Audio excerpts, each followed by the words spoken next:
ஒருவன் எந்த செயலை செய்தாலும் அல்லது நினைத்தாலும் அதற்குரிய பலனே வினை அப்படின்னு சொல்கிறாங்க.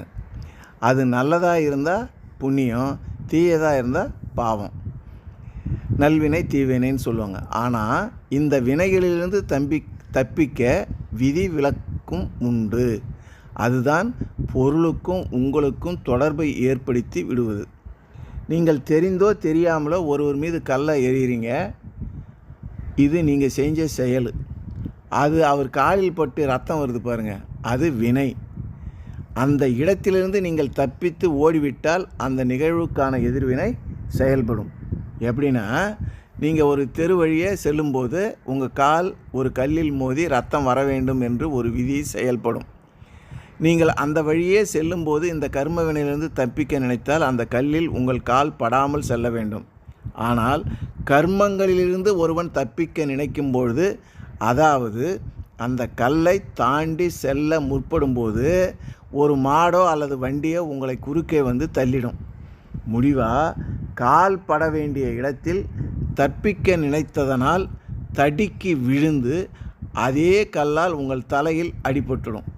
ஆனால் அவருக்கு அடிப்பட்ட உடனே அதற்காக வருந்தி அவரிடம் மன்னிப்போ அல்லது மருத்துவ உதவியோ செய்து விடுவீர்கள்னு வச்சிங்க.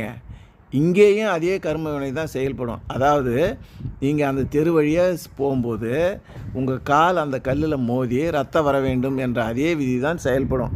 ஆனால் அது செயல்படும் விதம் தான் வேறு. எப்படின்னா, நீங்கள் அதே தெரு வழியாக தான் போவீங்க. ஆனால் உங்களை அறியாமல் மாட்டு சாணியிலோ அல்லது சேற்றிலோ காலை வச்சிருவீங்க.